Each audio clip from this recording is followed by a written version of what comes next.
Malam ini kita temanya AMA, Ask Me Anything About Metaverse. Alhamdulillah malam ini kita sudah hadir narasumber kita, yaitu ada Bro Jason. Bro Jason Halo ini semua.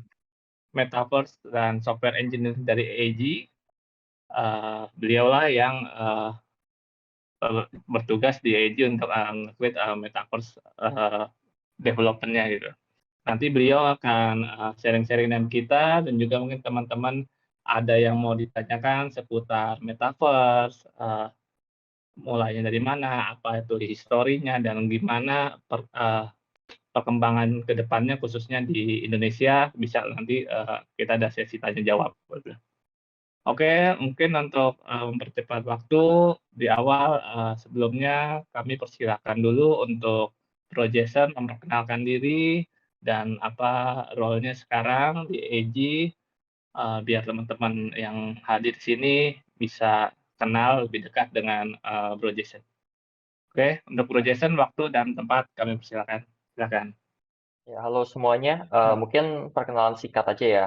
Saya Jason Yapri. Saya sekarang bekerja di AAG Ventures, startup blockchain, sebagai Metaverse and Software Engineer. Jadi kalau sebelumnya saya ada background di bidang entrepreneurship dan juga sebagai web and mobile app developer, seperti itu. Cuman pada saat saya bekerja di AEG Ventures, saya berfokus di bidang metaverse, dalam pengembangan metaverse, seperti itu.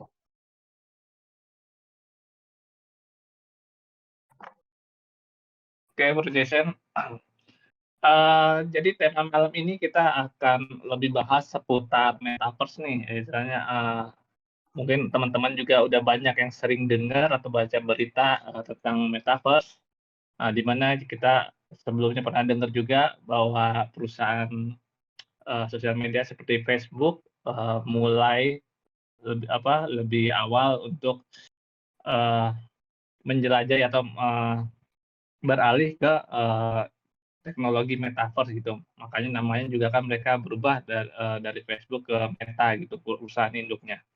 Nah, seberapa penting sih atau seberapa besar sih peluang untuk Metaverse, ke depannya, kita akan coba ngulik nih dari Bro Jason, dari awal kita akan coba, ajukan beberapa pertanyaan yang nanti juga, kita kasih kesempatan buat teman-teman untuk ajukan pertanyaan seputar Metaverse gitu ya.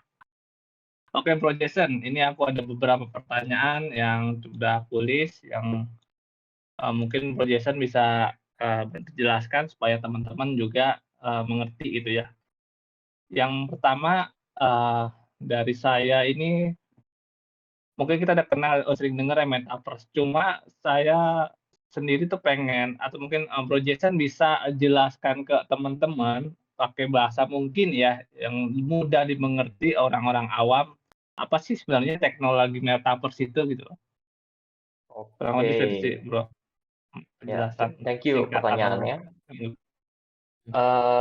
Jadi term metaverse ini ya memang jadi buzzword ya atau hype banget ya, semua orang pakai metaverse, metaverse gitu. Tapi sebenarnya ada apa ya namanya? Ada definisi metaverse ini belum nggak ada satu yang solid gitu. Tidak ada satu yang diterima secara universal. Apa itu definisi metaverse sebenarnya? Jadi kalau dilihat ya sebenarnya bisa dibagi dua mungkin ya yang saya perhatikan. Yang pertama di mana orang menganggap metaverse itu hanyalah sebuah misalnya aplikasi atau game atau platform di mana orang bisa bersosialisasi, lalu ada 3 dimensi, ada avatar, dan lain sebagainya gitu. Nah, itu di satu sisi. Jadi bisa dibilang mungkin ada orang yang bilang, "Wah, Minecraft itu metaverse," gitu. Ada yang bilang Fortnite itu metaverse, ada yang bilang Roblox, Sandbox, Decentraland, dan sebagainya metaverse. Nah, tapi di sisi satu lagi, ada yang ada yang lebih visioner gitu. Jadi ada yang mendefinisikan metaverse sebagai istilahnya kayak ya internet yang kita ada sekarang, tapi dalam 3 dimensi gitu. Jadi, eee, orang yang seperti ini yang mendefinisikan metaverse seperti ini, dia melihat, oh sekarang belum ada metaverse sebenarnya. Adanya metaverse dengan M kecil, bukan M besar. Tapi kita akan mempunyai metaverse dengan M besar suatu saat nanti. Ya kurang lebih kayak gitu sih kalau singkatnya. Nanti kalau saya ngomong panjang lagi nggak bakal kelar-kelar nih. Eee, oke oke.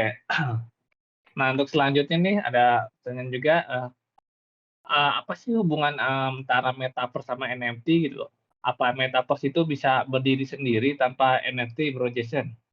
Oke, pertanyaan menarik. Mungkin sebelum saya jawab pertanyaannya, saya mengundang para hadirin sekalian untuk mikirin juga nih, apa nih yang mau ditanyakan gitu, jadi nggak dari Bro Roni terus gitu ya. Bisa open mic kalau mau langsung setelah saya jawab pertanyaannya, atau enggak mungkin dari chat juga bisa nih, di kanan atas kan ada fitur chat ya. Mmm, Nih saya udah chat di sini, ya siapa tahu pada mau bertanya gitu, langsung bisa mengajukan pertanyaan di chat. Kalau tadi pertanyaan dari Bro Roni kan, apa hubungan antara Metaverse dan NFT ya? Terus apa Metaverse dapat berdiri sendiri tanpa NFT? Nah ini, Iya gimana ya, ini balik lagi ada orang-orang ada opini masing-masing sebenarnya. Jadi ada yang bilang, "Wah, Metaverse tuh ada menggunakan teori seven layers of Metaverse, berarti harus ada, si fitur blockchain-nya gitu, itu baru dinamakan Metaverse." Tapi ada juga yang bilang, sebenarnya Metaverse nggak perlu blockchain, itu udah bisa dianggap Metaverse. Nah, kalau saya sebenarnya tim yang, bilang bahwa menurut saya Metaverse itu bisa berdiri sendiri tanpa NFT dan teknologi blockchain. Nah, walaupun sebenarnya akan lebih sempurna kalau kedua teknologi ini digabung. Gara-gara akan, apa ya, menghadirkan banyak fitur-fitur berguna gitu dalam Metaverse ini. Nah, kalau kita, definisikan Metaverse hanya sebagai misalnya dunia virtual, di mana orang bisa bersosialisasi di dalamnya yang tadi saya bilang, berarti ya kayak Roblox, Minecraft, bahkan yang game lebih jadul kayak GTA Online aja bisa dibilang Metaverse sebenarnya. Nah, tapi kalau kita tambahin kriteria NFT dan teknologi blockchain, ya berarti yang saya sebutkan tadi nggak dianggap sebagai Metaverse, ya paling cuma Decentraland, Sandbox baru dianggap.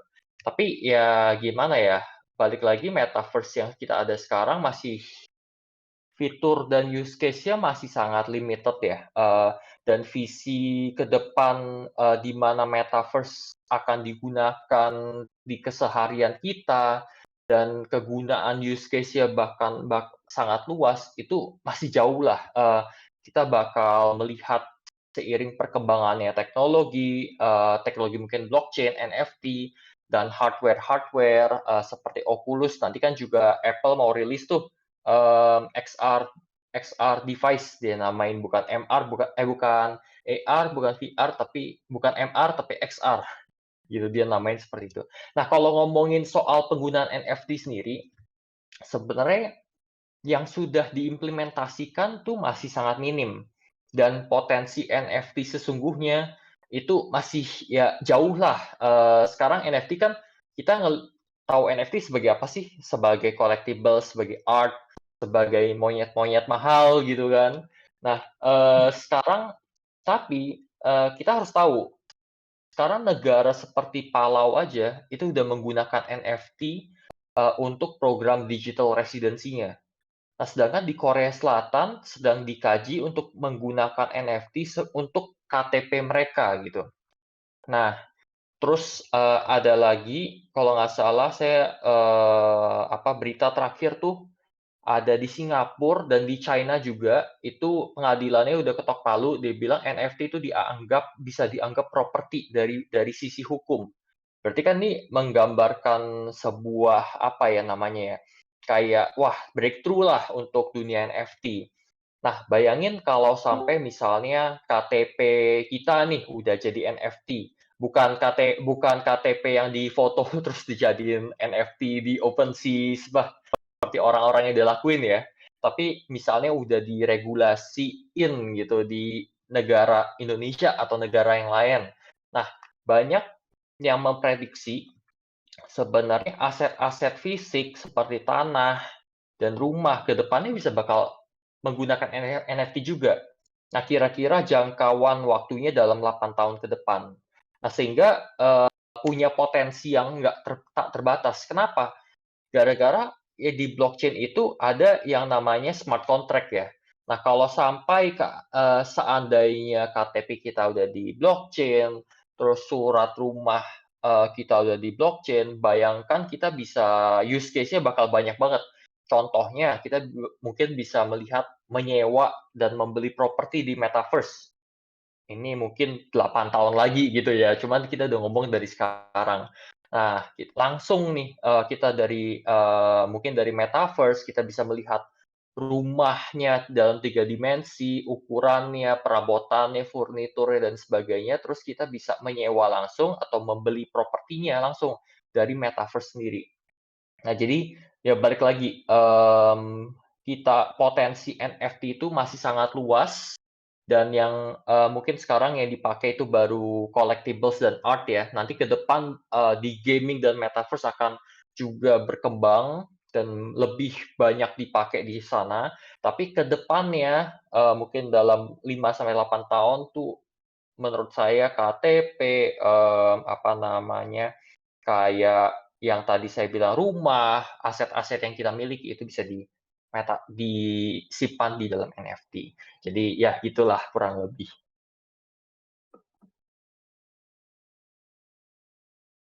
Oke, makasih Om Bro Jason, menarik sekali. Ini kebetulan juga ada teman-teman yang ada yang bertanya nih via chat nih, Bro. Yo, Tadi siapa ya? Aku cek. Oh, dari Porto, dia nanya, apa masuk metaverse harus menggunakan Oculus VR? Mungkin membuat ya benar, apa masuk metaverse harus menggunakan Oculus VR? Maksudnya pakai alat Oculus gitu, apa di metaverse kita menggunakannya harus pakai Oculus atau mungkin ya bisa kayak main game biasa gitu, istilah main apa gitu, jadi tidak menggunakan, tool tambahan gitu. oke, Gimana nih Bro sip. Jason penjelasannya? Pertanyaannya menarik. Kalau apakah masuk metaverse harus menggunakan Oculus VR gitu ya? Nah, sebenarnya, menurut saya pribadi, Oculus VR itu sebuah perangkat kan, sebuah device ya. Device ya tipenya device Mmm, VR gitu. Nah, iya, menurut saya sama kayak website, sama kayak sosial media. Zaman dulu diakses lewat apa? Lewat komputer gitu ya, lewat personal computer. Tapi, seiring berjalannya waktu, orang akhirnya lebih, menggunakan laptop, begitu kan. Nah, tapi sama-sama mengakses sosial media. Nah, di kemudian hari, seiring teknologi smartphone itu lebih, apa namanya, lebih berkembang, kalau nggak salah tuh di tahun 2013 2014 penggunaan smartphone itu, melewati penggunaan personal computer, maupun apa namanya, PC maupun laptop. Jadi combine itu, melewati penggunaan PC ini, personal computer, walaupun desktop atau laptop gitu. Nah, saat itulah sosmed lebih, digunakan di perangkat smartphone, begitu. Nah, menurut saya pribadi, saya nggak tahu, saya bukan fortune teller ya, tapi menurut saya ke depan itu Oculus VR ini akan semakin lama teknologi semakin bagus, semakin ringan, semakin affordable, semakin mainstream, orang-orang akan lebih, banyak menggunakan VR. Kita nggak tahu lah sebutannya apa, mau VR, mau AR headset, ada yang bilang AR headset, ada yang bilang XR, ada yang bilang MR, mixed reality, atau ya Apple kan bilang XR ya. Tapi kita lihat iya. 5 tahun, 8 tahun ke depan lah, menurut saya sih mereka akan lebih merajalela. Dan kalau balik lagi ke pertanyaan apakah masuk metaverse harus menggunakan Oculus VR, menurut saya enggak. Itu hanyalah sebuah medium. Walaupun, mmm, untuk untuk masuk ke metaverse menggunakan Oculus VR itu ada kelebihannya. Misalnya kayak kita bisa lambai-lambai tangan gitu ya, interaksi muka kita berbelok, kita lambai-lambai tangan, itu semua ya sudah bisa dijalankan di Oculus VR. Tapi kita bisa ngelihat nih, ke depannya itu perkembangan apa lagi yang bakal mungkin fitur haptik, fitur hand motion, kita bisa merasakan pada saat kita menyentuh sesuatu dan lain sebagainya. Uh, itu akan meningkatkan kita punya individual presence lah pada saat kita mengexperience metaverse. Begitu sih kurang lebih.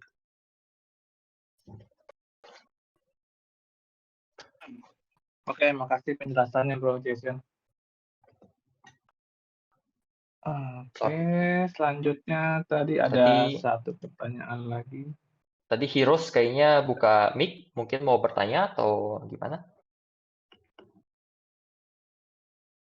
Silakan yang mau bertanya boleh open mic atau tulis di chat ya. Teman-teman boleh bertanya tentang metaverse. Ini di kolom chat ada beberapa, tadi udah chat, mana aku scroll dulu bentar. Tadi siapa? Oh, dari Cikang. Apakah speed internet di negara kita memadai untuk menggunakan metaverse? Katanya kan metaverse membutuhkan speed internet yang cepat. Gimana nih kalau untuk infrastruktur di negara kita, apa kita sudah ready untuk ke metaverse atau gimana? Oke, menarik pertanyaannya. Ini rada apa ya? Ya out of the box lah pertanyaannya. Tapi saya pernah pas saya jadi mempersiapkan materi untuk jadi guest lecture di salah satu universitas di Indonesia, ini saya pernah bahas nih. Jadi sebenarnya tergantung definisi metaverse yang bro pakai gitu ya. Kalau bro bilang metaverse yang sekarang ini, ya mungkin ada yang memadai, ada yang enggak gitu kan. Cuman kalau dibilang metaverse yang diimpikan orang ke depannya, sebenarnya internet dimanapun kalau nggak salah belum ada yang bisa memadai untuk metaverse dengan M besar ini ya. Nah, ada satu survei bukan satu survei, satu penelitian di mana orang tuh bilang keluarin laporan untuk memfasilitasi metaverse yang M besar ini, itu sebenarnya butuh 1000 megabit per second atau lebih dari 1 Gbps. G besar, B kecil ya, gigabit per second. Dan dia butuh latency kurang dari 5 millisecond. Kenapa? Mungkin yang kita lihat sekarang, misalnya kalau kita anggap sandbox, Roblox, dan sebagainya itu metaverse, ya palingan kita cuma kita cuma jalan-jalan, terus kita ngelihat ya paling pergerakannya masih minim ya, cuma muka kita, penglihatannya di mana dan sebagainya. Tapi bayangin kalau ke depannya metaverse itu bisa memadai jumlah pengguna yang unlimited gitu, tak terbatas, bisa ratusan ribuan itu masuk di satu area, dan di mana di dunia virtual yang memadai ratusan ribuan, puluhan ribu orang ini semuanya bisa lambai-lambai tangan, berarti kan setiap pergerakan tangan, setiap pergerakan muka, setiap omongan yang dikeluarkan gitu, itu kan bakal ditransfer semua lewat ya internet. Kita nggak tahu apakah ada pengganti internet ke depannya, tapi untuk saat ini kita ngeliatin internet gitu kan. Nah, jadi itu bakal membutuhkan internet yang tadi saya bilang lebih dari 1 gigabit per second dan di bawah 5 millisecond. Dan ini hanya possible atau memungkinkan dengan teknologi 5G saat ini. Sekarang kan udah mulai pengembangan 6G ya, 5G kan udah mulai diterapin nih. 6G kita ya nggak tahu ke depan lagi mungkin berapa tahun lagi. Cuman ya itu tadi. Nah, kalau ditanya kecepatan internet bandwidth dan latency di Indonesia itu seberapa? Nah, per Agustus 2022 itu ada laporan dari speedtest.net. Download uploadnya kurang lebih ya 20 sampai 30 megabit per second lah di download. Uploadnya ya 13 sampai 24 megabit per second di Indonesia. Tapi ya mungkin orang bisa dibilang lumayan cepet lah sebenarnya segitu. Cuman kalau kita bandingin nih sama internet bandwidth dan latency di South Korea, di Korea Selatan, download mereka rata-rata itu di 242 megabit per second. Dan upload mereka itu tergantung. Kalau mobile tuh biasanya di 24 megabit per second, sampai uploadnya kalau di fixed broadband tuh kayak internet mahan gitu, itu bisa sampai 216 megabit per second. Latency-nya di antara 16 nya 31 kalau di South Korea.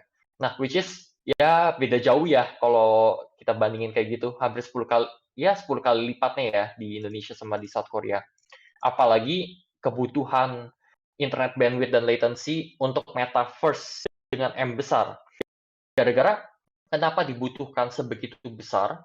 Gara-gara bayangkan kan tadi yang tadi saya bilang, metaverse M besar adalah anggap aja internet tapi dalam 3 dimensi nih.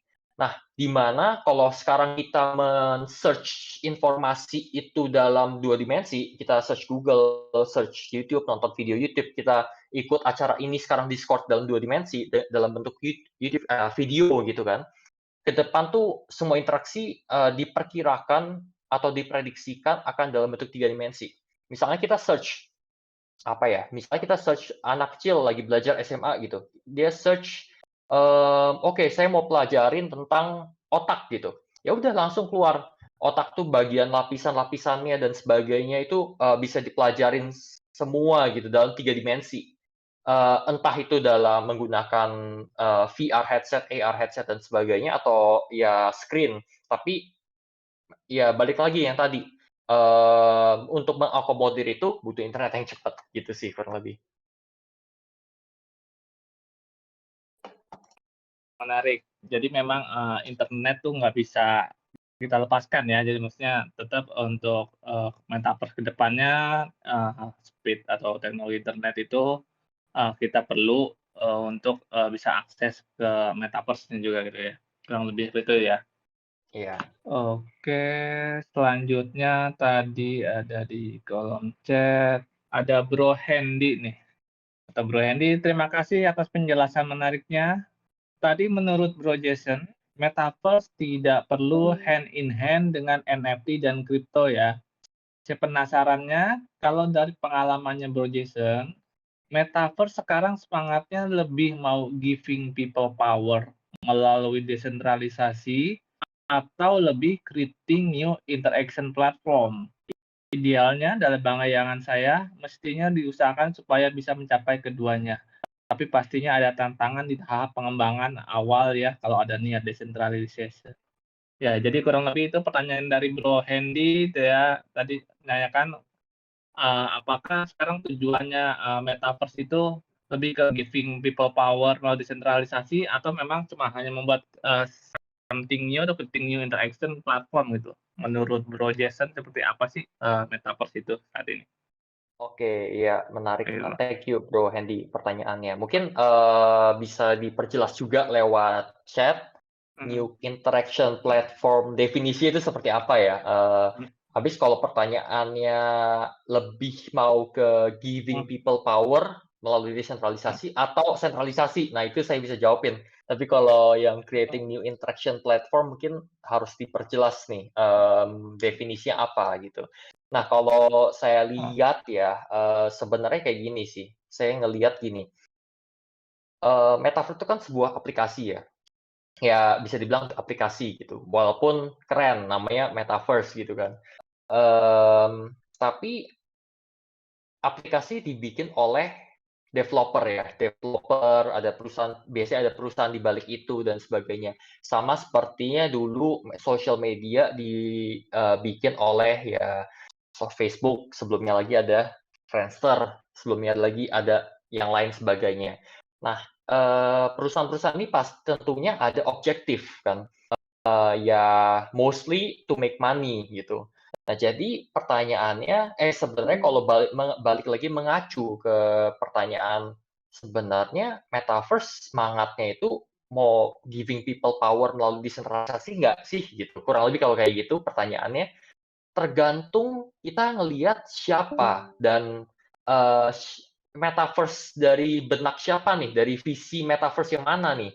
Habis kalau saya lihat metaverse yang dari Meta ya, menurut saya itu mereka malah mau sentralisasi sebenarnya. Kenapa? Gara-gara bisnis mereka kan itu di bidang advertisement, ya kan?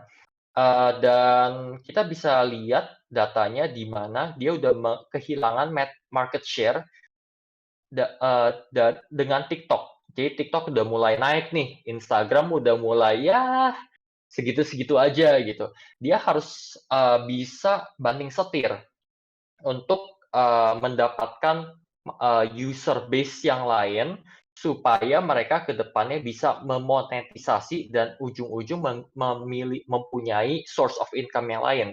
Dan kalau saya singgung sedikit nih, nggak terlalu berhubungan sama pertanyaan, tapi kalau saya singgung sedikit nih, di advertisement industry di metaverse itu seperti apa sih? Nah, kalau kita ngelihat nih, kan kita bisa ngelihat kalau kita advertising sekarang itu kebanyakan lewat teks, teks sudah nggak zaman lagi lah ya, lewat itu udah zamannya newspaper koran ya. Nah, sekarang kan kebanyakan gambar atau video. Nah, lewat Instagram Story, lewat Instagram Feed itu kan kita dibombardir ya, atau enggak lewat YouTube gitu kan, kita dikasih video untuk kita nonton gitu kan. Di situlah mereka mendapatkan apa namanya source of income mereka. Nah, tapi kalau kita ngelihat ke depannya metaverse itu kan bisa dibilang virtual world dalam 3 dimensi. Jadi di advertising industry ke depannya itu akan sangat berbeda. Contohnya gimana? Contohnya itu seperti misalnya kita lagi jalan lewat metaverse, kita bisa lihat billboard-nya itu advertisement. Nah, kurang lebih kayak gitu. Itu pertama. Kedua, bisa seperti apa lagi? Mungkin ada kayak ya ini sebut merek aja lah ya. Misalnya minuman Coca-Cola, itu kita bisa minum langsung gitu di dalam metaverse itu untuk menambah stamina gitu atau energi. Nah, itu bisa ada brand deals dengan metaverse di kedepannya. Nah, yang lain seperti apa? Misalnya, kita, mempunyai, apa namanya, kayak mobil Toyota gitu, atau Honda lah, atau apa gitu. Mereka mau mengiklankan produk mereka gitu. Nah, mereka bisa bikin experience di dalam metaverse, di mana orang tuh bisa menyetir mobil Toyota, Honda, dan sebagainya. Jadi, kita bisa lihat peluang di advertising industry itu sangat wah, berbeda banget sebenarnya dari sekarang dan u uang yang, akan dihasilkan di metaverse tuh sangat jauh lah sebenarnya, dibandingkan sekarang. Sekarang aja udah besar, apalagi nanti gitu. Nah, kalau menurut laporan McKinsey aja, valuasi metaverse di 2030 tuh bisa mencapai $5 trillion, bisa mencapai ya, bukan, bisa sampai segitulah, which is very huge sum of money ya.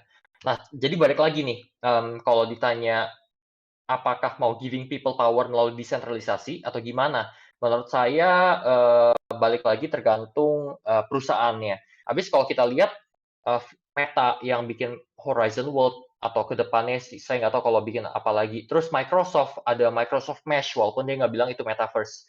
Terus, yang lain lagi ada kayak, kalau Indonesia kan ada Jakarta Nusantara, ada Kota Maya, ada apa namanya, masih banyak lagi lah, Ransverse masih tahap development juga sama kayak kita, terus dan yang lain-lain. Menurut saya desentralisasi tergantung lagi definisinya seperti apa. Habis menurut saya, ke depannya untuk metaverse itu survive, harus ada faktor desentralisasinya. Seperti kayak Roblox itu menggunakan orang-orang untuk membuat experience game-game. Habis kalau mereka hanya mengandalkan tim mereka sendiri untuk membuat virtual world dan game-game di Roblox nggak bakal se-booming ini.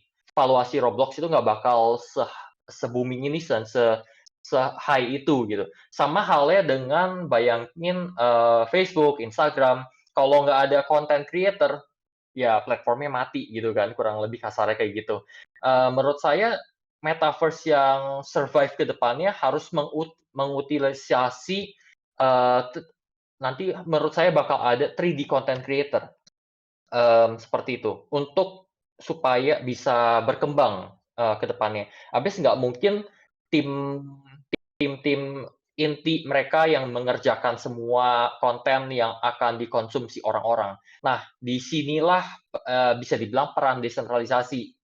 Mungkin entah itu sistem bagi hasil atau apa, saya masih nggak tahu, tergantung perusahaannya, balik lagi.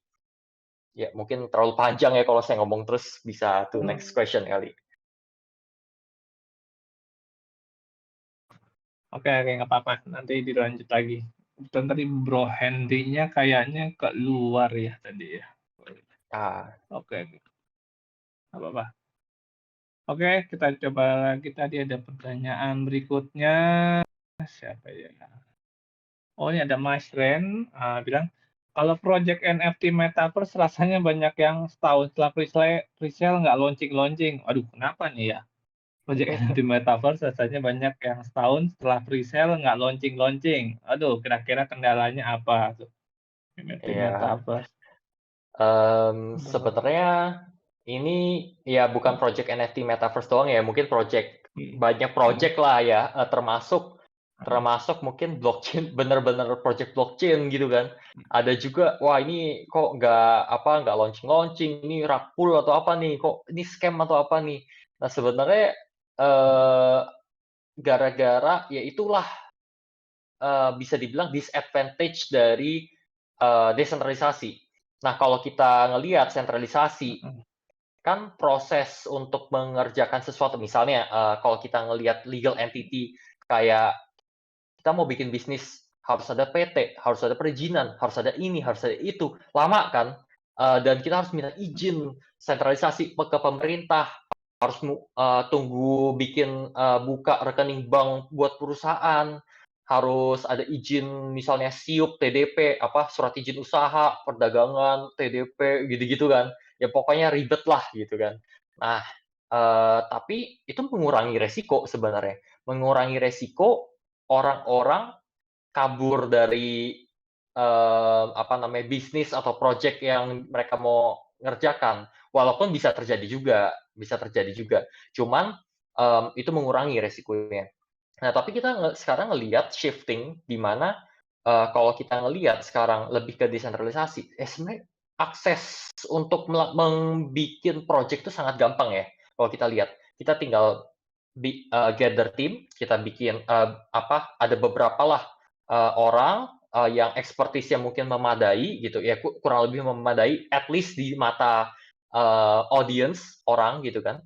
Terus kita bikin website gitu, weh keren, bikin website, kita bikin LinkedIn, itu tinggal matter of days mungkin bisa ya. Terus kita tinggal bikin white paper, kita bikin roadmap, kita bikin token, habis itu udah jadi langsung, nggak usah bikin PT, nggak usah tunggu berhari-hari dan lain sebagainya. Nah, cuman kekurangannya apa ya? Kekurangannya itu kalau orang mau kabur gitu ya, sorry to say, atau orang mau lalai gitu, orang nggak mau nerusin projeknya tiba-tiba di tengah jalan walaupun udah dapet, ya istilahnya kan funding ya, kalau misalnya kita bikin token terus akhirnya dijual ke orang-orang, terus diiming-imingin, wah token ini kita bakal utilisasi A, B, C, D, sampai Z gitu. Terus tiba-tiba kita nggak ngelakuin, kita nggak ada legal consequence loh.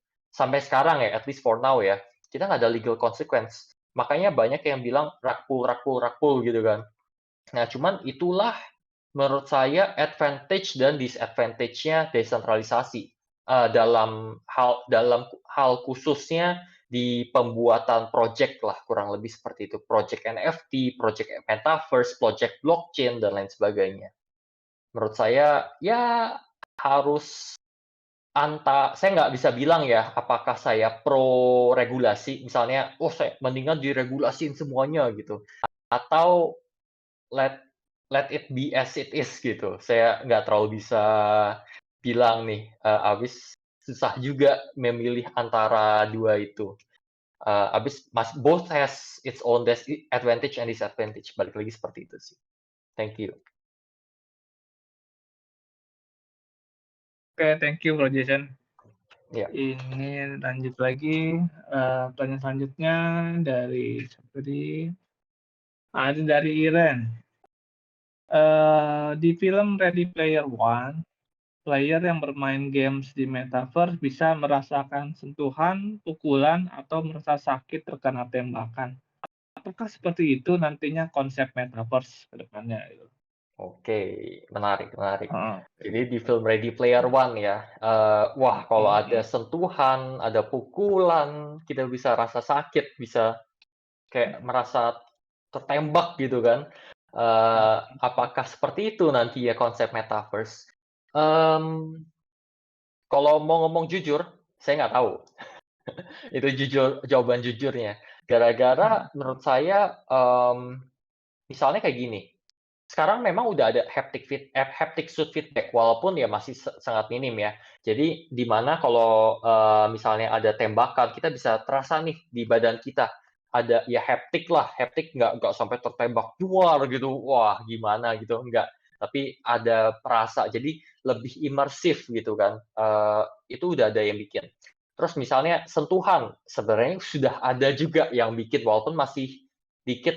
Hampir nggak ada kalau nggak salah aplikasi yang mendukung, masih tahap research and development. Saya nggak tahu, sudah komersil belum dijualnya, tapi kalau nggak salah belum.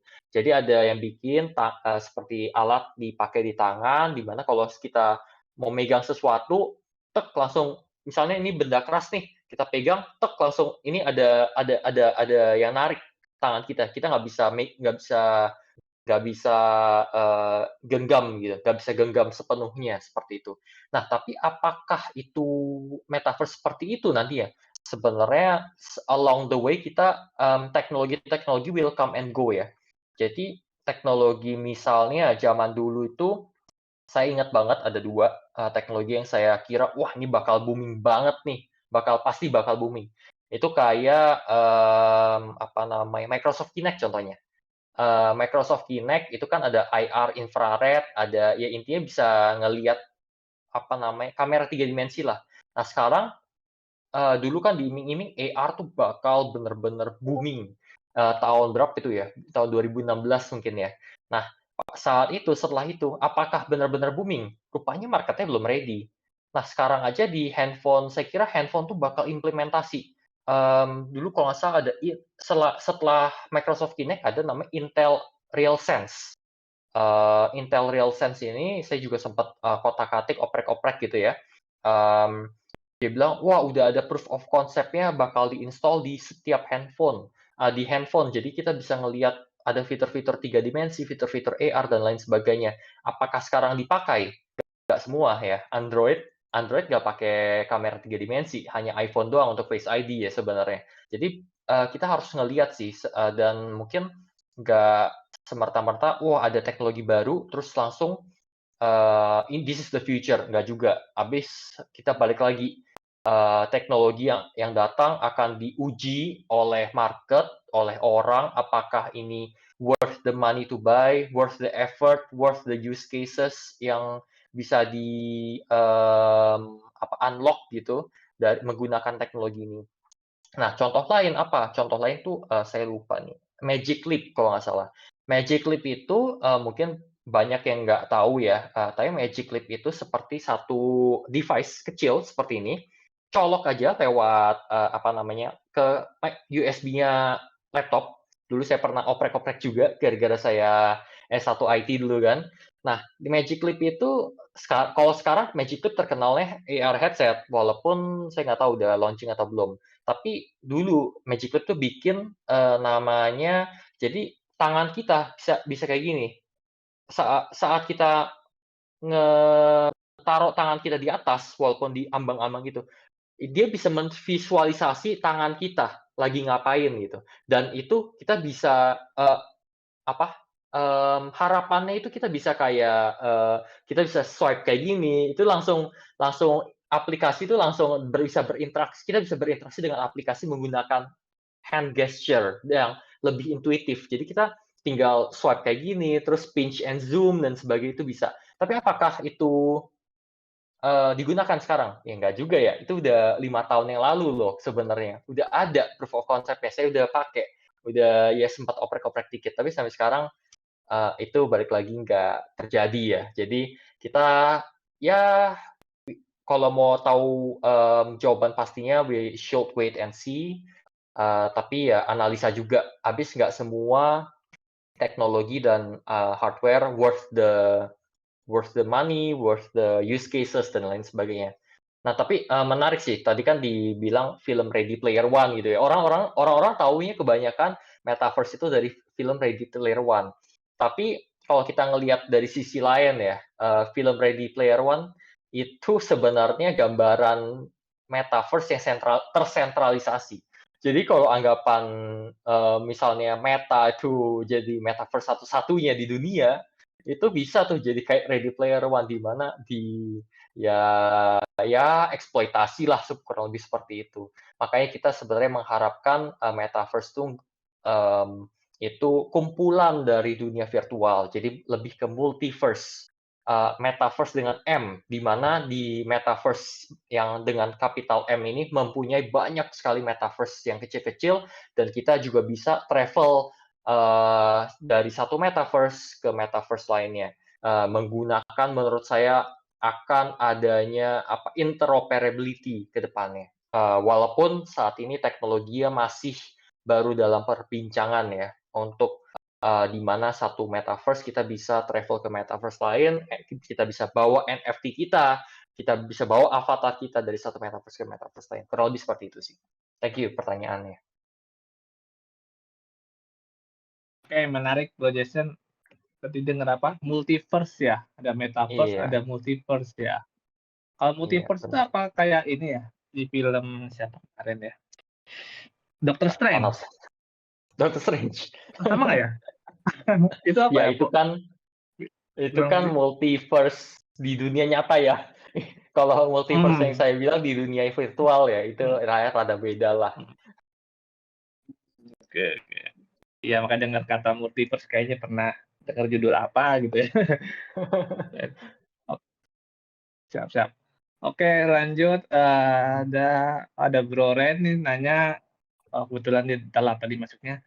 Bro Jason ini lagi develop apa nih sekarang gitu loh? Yang di develop apa sama Mas Jason saat ini gitu loh? Oke, Masuk kita telat dia tadi. Boleh. ya, nggak apa-apa telat. Kita juga mulai telat sebenarnya. Ah, Telat sedikit lah. Tapi yang di develop sama saya, ya sorry to say, gara-gara saya ada sign NDA juga, non-disclosure agreement, dan kebetulan dari CEO kami ya, Jack itu hmm. masih belum bisa mendisclose gitu. Dia bilang it's too early to disclose gitu. Jadi saya juga nggak bisa bilang apa-apa gitu tentang metaverse yang kita lagi develop. Tapi kalau saya bisa bilang satu hal gitu, dari yang metaverse yang kita sudah coba sih, kita lihat, kita kan market research juga, dan saya bandingin sama metaverse yang kita memang dari visi CEO kita, Jack, itu berbeda banget sih. Tapi ya berbeda banget, terus menurut saya bakal lebih apa ya, jadi kalau metaverse yang sekarang ini kan kurang lebih tuh, kurang lebih use case-nya tuh social event, virtual meeting, dan lain sebagainya. Tapi sebenarnya social meeting itu, bisa dilakukan dengan teknologi yang sekarang, nggak harus ada menggunakan metaverse. Misalnya kayak, sekarang Discord ini, misalnya kita pakai di metaverse, terus saya rekam video, saya sendiri atau putar video YouTube gitu. Sebenarnya orang nggak perlu masuk metaverse untuk mengakses ini. Kayak kita kan udah bisa ngobrol nih sekarang di Discord ini kan, tanpa menggunakan itu. Jadi kita menghadirkan suatu fitur di mana orang-orang bisa participate, tapi dengan ya cara kita sendirilah, kurang lebih seperti itu. Tapi saya belum bisa disclose benar-benar fitur apa aja dan lain sebagainya. Tapi yang pasti kita juga menarik orang dengan gamification, gara-gara kita percaya orang tuh butuh sesuatu untuk kenapa sih gue harus masuk ke metaverse ini. Jadi nggak cuman event demi event ya, pasti harus ada user generated content ya. pasti harus ada, orang di mana dia participate, bikin satu experience atau bikin satu konten 3D konten di dalam metaverse ini, supaya metaverse ini up and running dan terus digunakan orang. Itu pasti ada, gamification juga ada, dan fitur-fitur lainnya yang saya belum bisa disclose juga pasti ada di sana. Jadi stay tune aja, mungkin ya masih lumayan lah beberapa bulan lagi, mungkin Q1, Q2 ya 2023, nanti stay tune aja untuk ngelihat AEG Metaverse. Thank you antisipasinya. Dan thank you juga untuk pertanyaannya, Mas. Oke, thank you Bro Jason. Jadi intinya Bro Jason ini Metaverse and Software Engineer di AEG dan sekarang lagi develop yang tadi Bro Jason jelaskan, cuma memang belum bisa ungkapkan ke publik seperti apa konsepnya. Kira-kira kita tinggal tunggu aja nanti setelah proyeknya bisa kita ingin publik, baru kita akan share ke teman-teman gitu kurang lebih. Oke, selanjutnya ada pertanyaan dari Bang Mahfudin. Eh, skill apa aja yang dibutuhkan untuk menjadi metaverse engineer, Mas Jason? Gitu loh. Oke, Pertanyaan wih, dari mantap. skill, nanya skill. Skill apa saja yang dibutuhkan untuk menjadi metaverse engineer.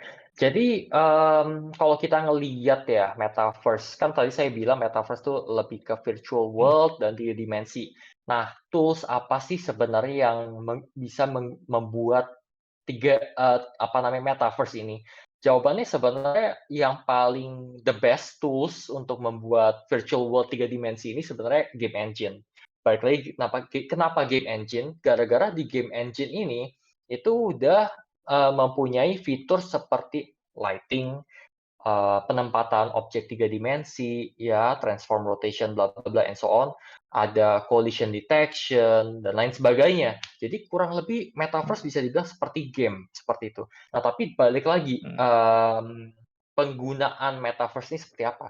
Kalau sampai hanya untuk menampilkan, virtual meeting dan sebagainya, ya udah seperti game multiplayer aja.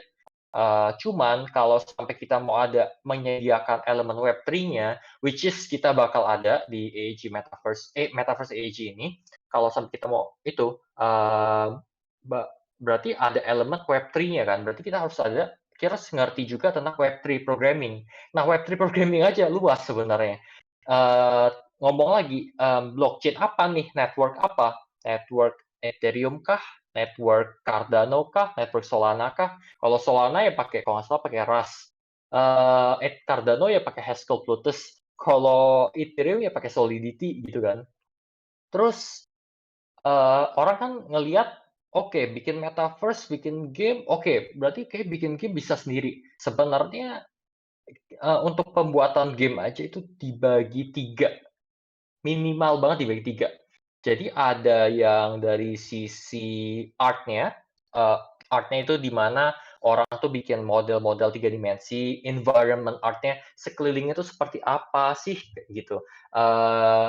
Ada environment apa aja, apakah kita lagi di hutan, apakah kita lagi di luar angkasa, apakah kita lagi di spaceship, atau kita lagi di rumah, atau di mana.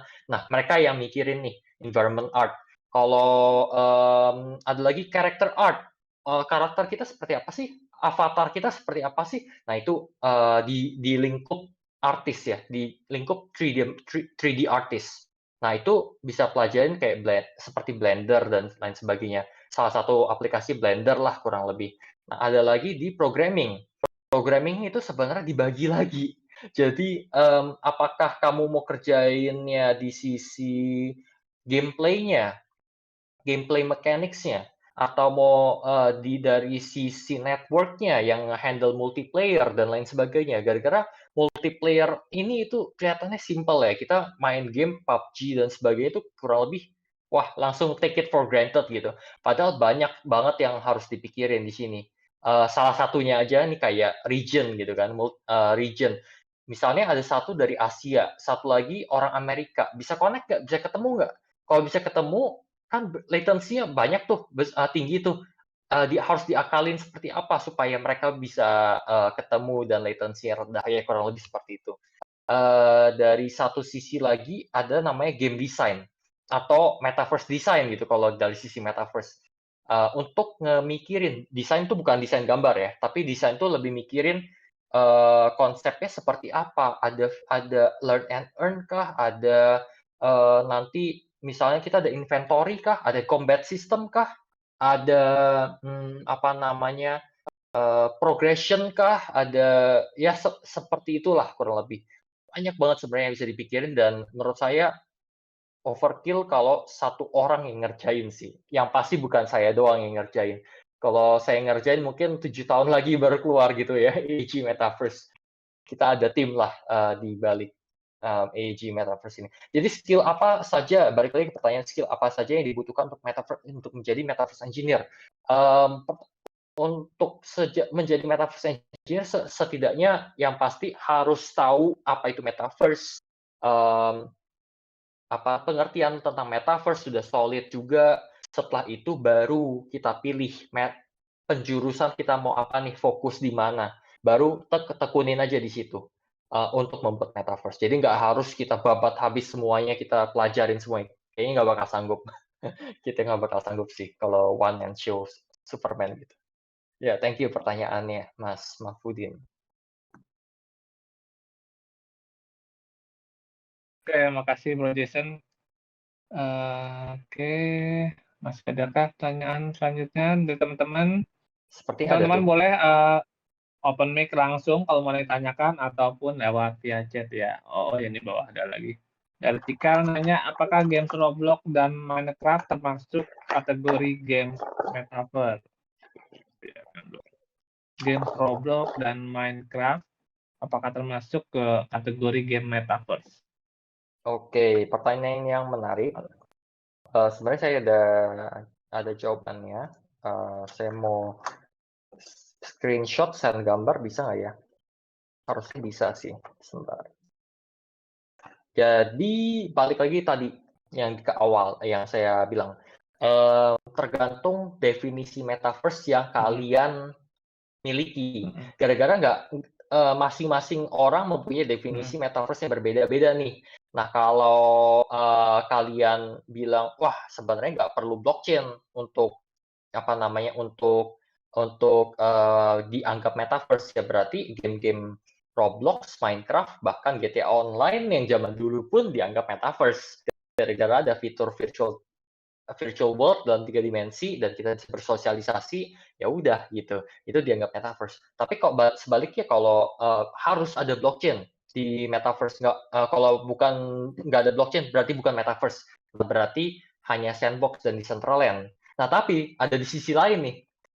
Sisi lain, kalau misalnya kita bilang kita yang visioner, kita ngomong wah metaverse dengan kapital M, M yang besar, itu belum ada sama sekali. Bisa aja kalian mengadopsi definisi ini. Nah, berarti Decentraland Sandbox saja nggak dianggap metaverse sebenarnya. Kita melihat sesuatu yang lebih jauh di luar sana gitu. Nah, mungkin sebagai gambaran ya, saya bisa kasih beberapa link menarik nih. Kayaknya kalian bakal tertarik untuk bukanya. Jadi mulai dari visi-visi setiap company ya. Jadi ini ada Microsoft, itu dia keluar mau kasih visi Microsoft Mesh. Sebenarnya dia nggak bilang itu metaverse, tapi kita anggap itu metaverse gara-gara sebenarnya iya kelihatan banget tuh metaverse. Tapi dia nggak mau pakai kata metaverse gara-gara kata meta itu kan ya metaverse kan anggap kayak meta gitu ya. Terus nih Facebook, udah pasti kalian kayaknya udah pernah nonton. Tapi ini ada lagi link terbaru dari Meta, The Possibilities of Metaverse. Terus ada lagi kalau kalian belum pernah nonton nih Jagat Nusantara, Metaverse Indonesia gitu. Ada Presiden Jokowi juga dan IKN baru juga Virtual World 3D dalam 3D yang di endorse Presiden Jokowi langsung. Nah, ada yang paling menarik lagi, ini kayaknya belum terjadi gitu. Ada Chinese Metaverse ya. Saya nggak tahu, ini kayaknya belum ada sih. Cuman dia videonya menarik banget gitu. Di TikTok sebenarnya. Jadi dia menggambarkan gimana sih kota Shanghai dengan metaverse. Tapi konsep metaverse mereka bukan pakai VR headset. Konsep metaverse dia itu, pakai apa ya, AR glass, tapi kacamata itu benar-benar kayak kacamata biasa gitu. Kita pakai, saat kita pakai itu, wah, dunia itu langsung berubah. Kita bisa ngelihat, apa namanya, ini toko apa, sambil kita jalan ya, kita bisa ngelihat gedung-gedungnya itu langsung ada warnanya, terus ada, ya banyak pernak-perniknya, terus kita bisa, mendapatkan banyak banget informasi pada saat kita pakai kacamata AR ini. Tapi dan kacamatanya itu benar-benar kayak kacamata biasa gitu. Tapi kalau kita lepas, itu kayak langsung ke dunia nyata lagi. Jadi, balik lagi definisi metaverse yang kalian, pegang tuh seperti apa, gitu sih.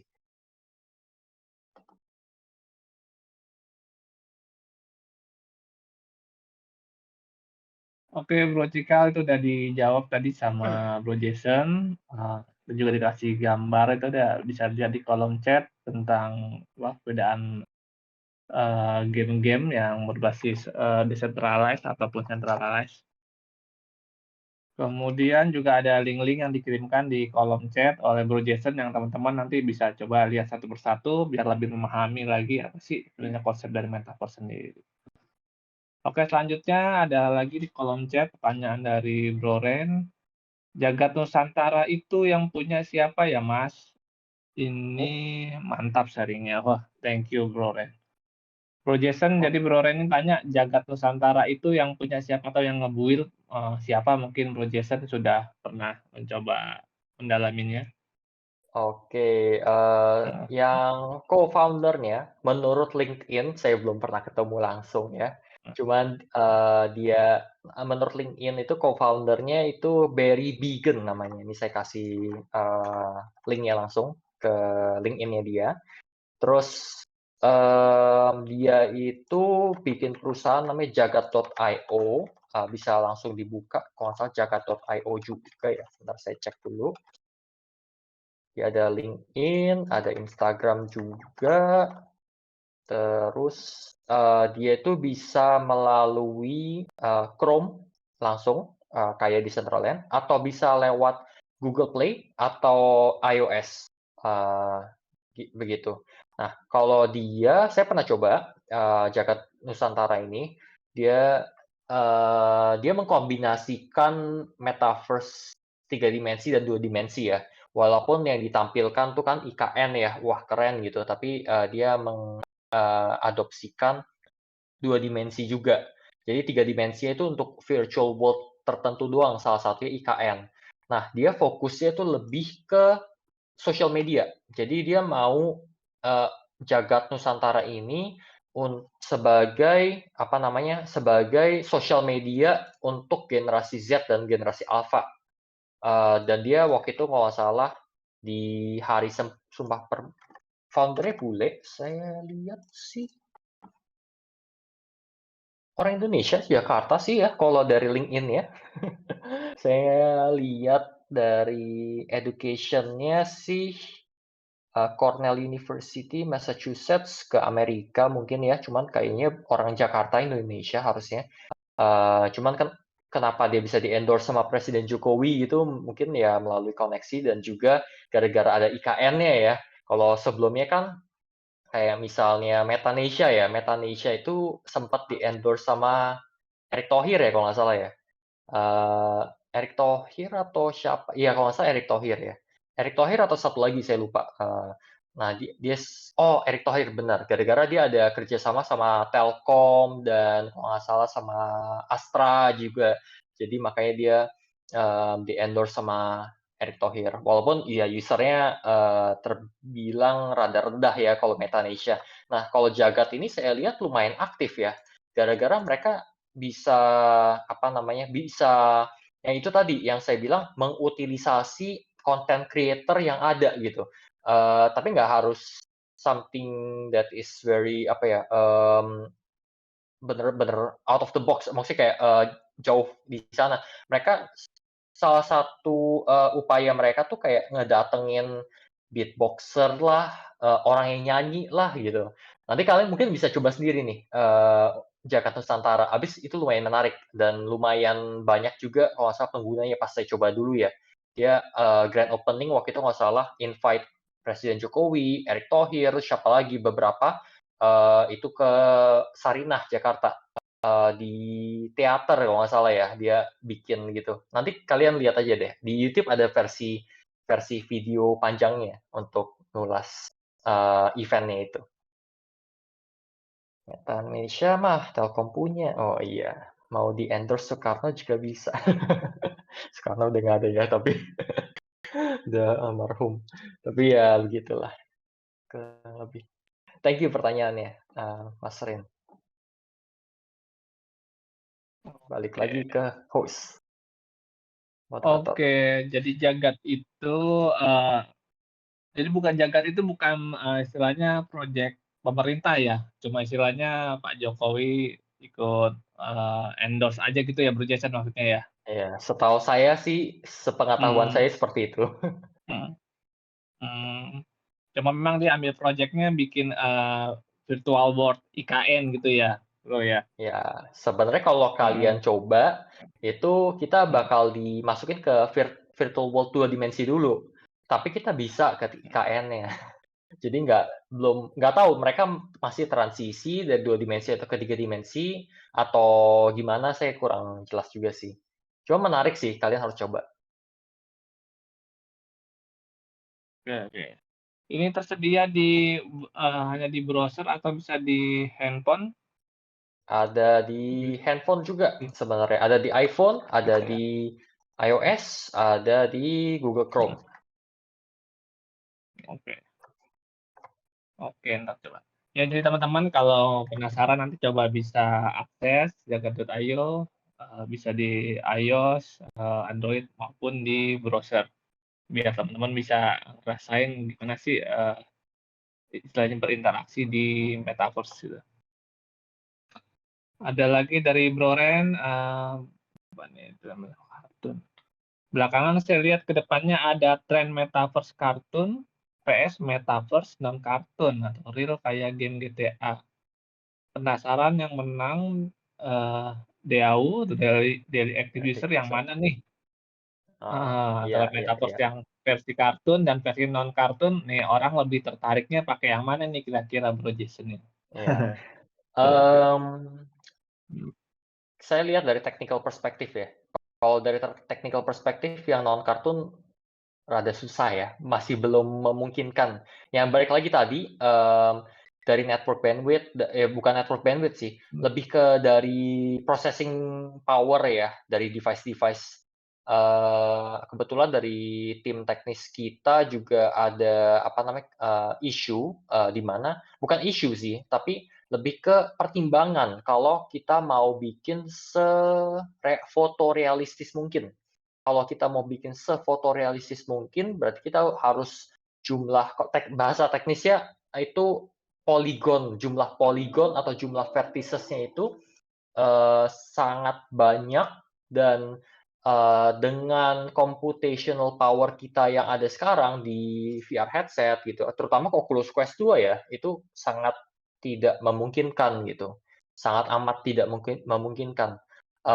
Terus di browser juga ada keterbatasan ya, walaupun laptop kalian secanggih apapun, kayaknya di Decentraland aja rada lag ya, apalagi dibikin fotorealistik.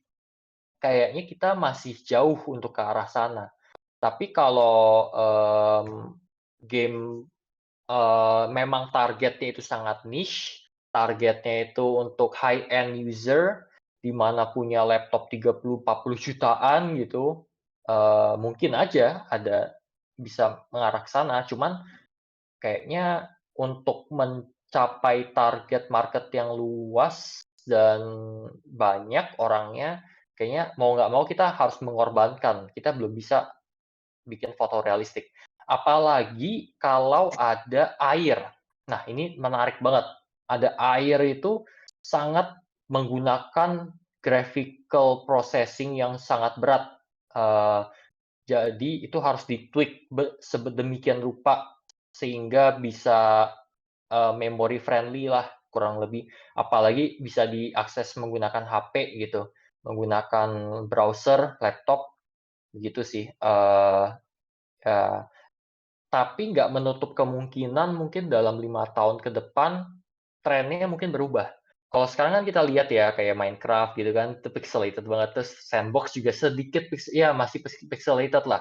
Terus kita ngelihat Jagat Nusantara ya 3 dimensinya sebenarnya udah nggak pixelated, tapi masih kartun ya. Ini kayak sama kayak yang Bro Rin atau Mas Rin bilang, Eee, tapi kayaknya ke depannya kalau sampai udah oversaturated metaverse yang kartun-kartun seperti ini dan menurut saya, dan memang memungkinkan gitu, misalnya laptop ya spek 30, 40 jutaan sekarang itu udah kayak laptop 10 jutaan di ke depannya, dan banyak orang yang punya, ya mungkin, dan VR headset mungkin udah jadi processing power-nya udah sangat kuat gitu, mungkin mungkin saja akan mengarah ke sana trennya. Begitu sih. Oke, dari Bro Rian ada tambahan. Betul Mas, yang non kartun kayak Helix Metaverse ngincernya pemain existing GTA. Wih, waduh, jauh. Iya, berat sih.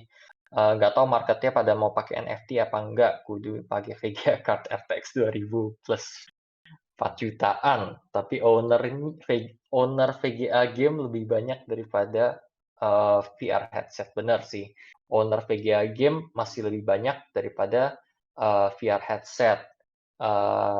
Tapi saya ngelihat VGA itu apa ya, murahnya itu price drop-nya untuk mass adoption itu menurut pandangan saya, itu lebih lambat daripada VR headset. VR headset dulu kalau nggak salah Oculus pertama itu 20-30 juta ya, terus mungkin masuk Indo 20 jutaan gitu. Terus harus pakai ya komputer spek berat juga. Cuman kita lihat Quest 2 aja hebat sih sebenarnya udah menyentuh 5 juta, itu seperempatnya walaupun ya performance-nya masih rendah ya. Tapi menurut saya akan lebih cepat, untuk VR headset makin murah daripada VGA-nya makin murah.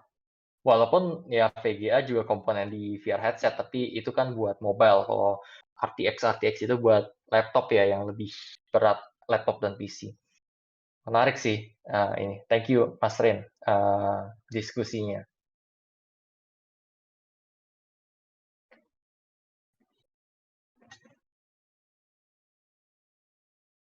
Oke, menarik banget ya. Makin malam makin seru nih diskusinya sampai ke teknikal yang saya juga kurang gitu paham nih terkait VGA ataupun tadi bahas tentang apa lagi tuh ya, eee, Vertex, Polycon, Vertex Polygon. ya. Mantap mantap. Mungkin teman-teman yang gamer nih yang lebih paham. Oke, untuk teman-teman, udah 21.23, mungkin ada waktu beberapa menit lagi. Untuk teman-teman yang masih ada pertanyaan, silakan boleh, open mic juga, biar bisa tanya langsung ke Bro Jason, ataupun teman-teman juga masih boleh, via chat gitu loh. Juga dari Omi ataupun dari Nick dan teman-teman yang lain yang sini, silakan kalau masih ada yang mau tanyakan, mumpung Bro Jason-nya masih bersama kita kurang lebih masih ada waktu 6 menit lagi sampai 21.30.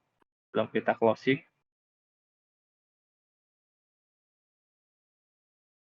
silakan buat teman-teman. Atau dari Bro Ren ada yang ingin di-sharing? Bro Ren ini kalau nggak salah dari Collectible ya? Yes, CEO Lupa Collectible. saya. Iya ya, minggu lalu ikutan juga soalnya nih. Oh, ikutan juga. Oh Boleh iya Bro iya. Ren kalau ada yang mau di sharing-sharing sama teman-teman di sini, mau open mic juga silakan. Sambil kenalan kita bersama teman-teman yang lain.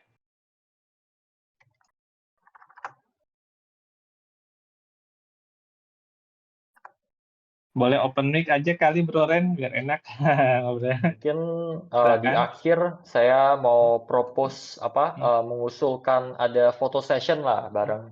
Setidaknya kita bisa lihat satu sama lain gitu. hmm. Tes. Halo, halo. Ya, halo Halo. Bro Rin. Ya, sorry saya mungkin nggak bisa ikut foto Oh, karena lagi nggak pakai baju. Kayak kena Apa-apa kena enggak. KUHP. Hmm. Ya apa ya? Metaverse ini emang kalau kalau saya yang udah di NFT mungkin hampir 2 tahun 3 tahun lebih ya. Saya ngelihat metaverse ini cara untuk memberikan utility yang scale dan berbiaya murah kepada pembeli NFT. Jadi kayak misalnya kami sudah launching sama beberapa brand besar kan NFT termasuk Indonesian Basketball League. Itu ngasih utility itu nggak gampang dan limited. Kayak selalu raffle, hadiahnya diundi, sama makeover juga sama kayak nggak semua orang bisa menikmati gitu.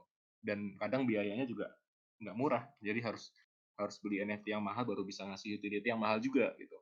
Tapi dengan adanya metaverse ini, apalagi gamenya works dan daily active usernya jalan, utility-nya itu kan berupa benda digital ya, topeng lah, mobil lah, itu biayanya berapa murah gitu ya. Dan lucunya kalau di Helix Metaverse itu airdrop yang gratisan itu harganya bisa naik 7 kali lipat, 8 kali lipat.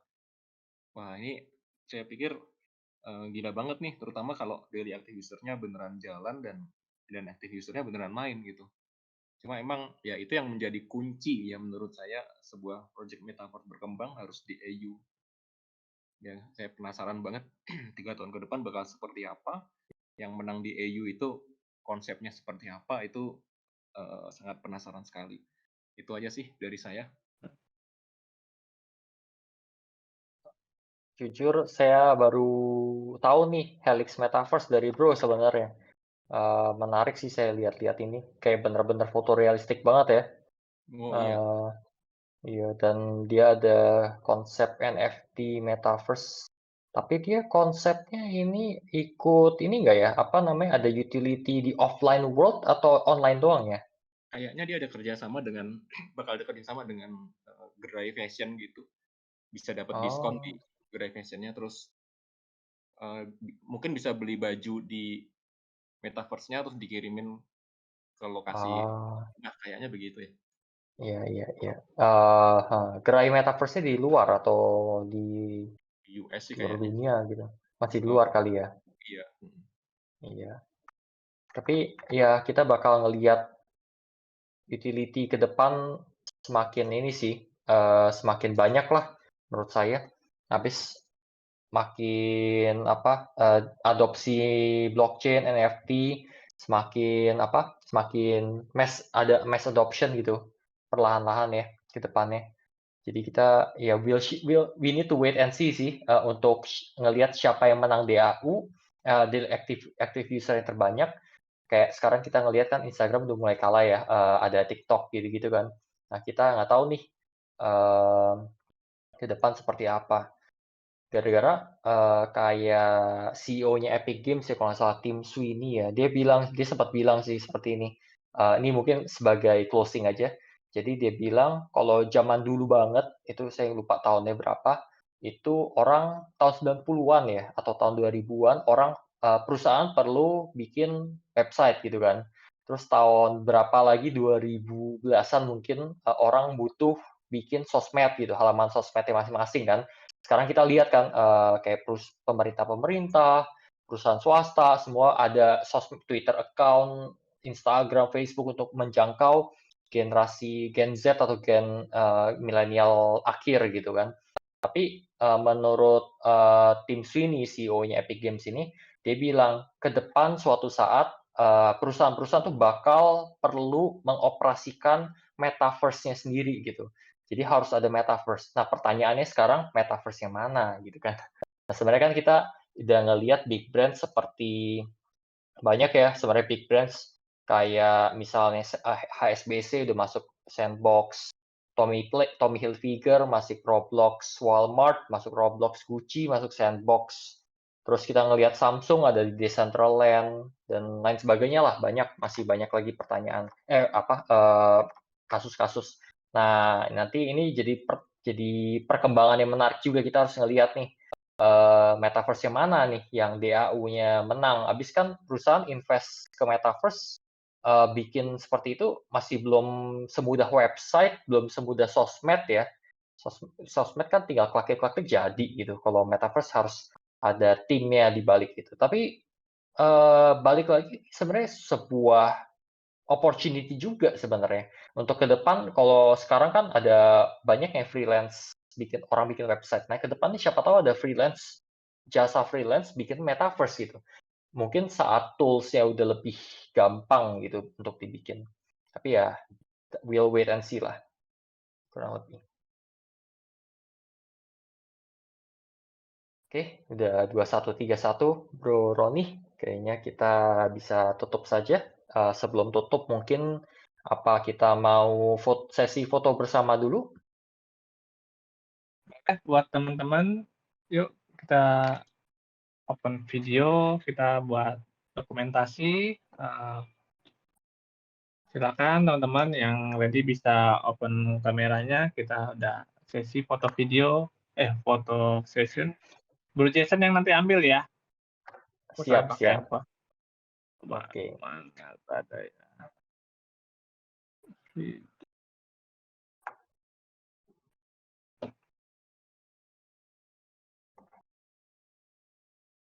Yuk teman-teman yang lain, boleh Kita kalau tunggu. ready open video.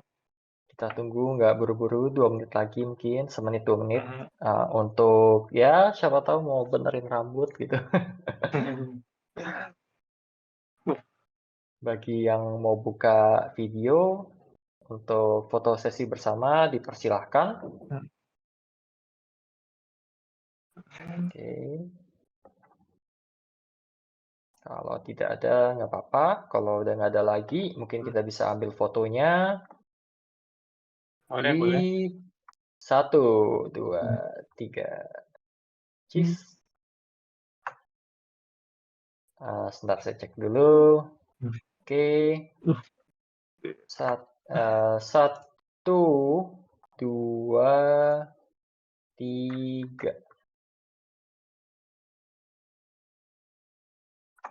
Oke, sip. Udah keambil. Oke.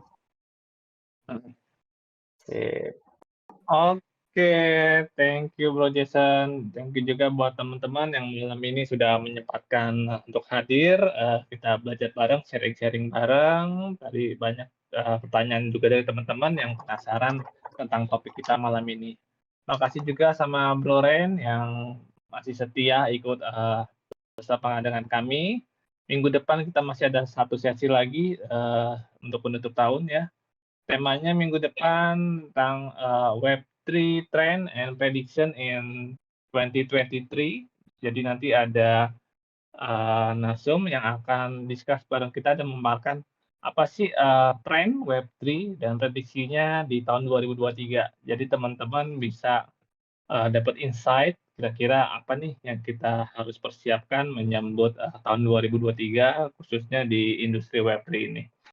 So, teman-teman jangan sampai nggak ikutan lagi. Kita di minggu depan juga kita ada sesi kuis akademi. Jadi setelah nanti ada sesi sharing 1 jam, kita ada sesi untuk kuis akademi. Kalau nanti banyak pesertanya, minimal 25, kita akan ada bagi-bagi giveaway buat teman-teman. Jadi tolong teman-teman nanti bisa ajak teman-teman yang lain.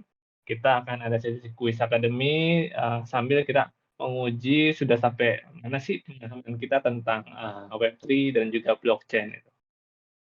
Oke, kurang lebih cukup dari saya. Terima kasih. Kita akan jumpa lagi di minggu depan. Makasih. Selamat malam, teman-teman semua. Bye.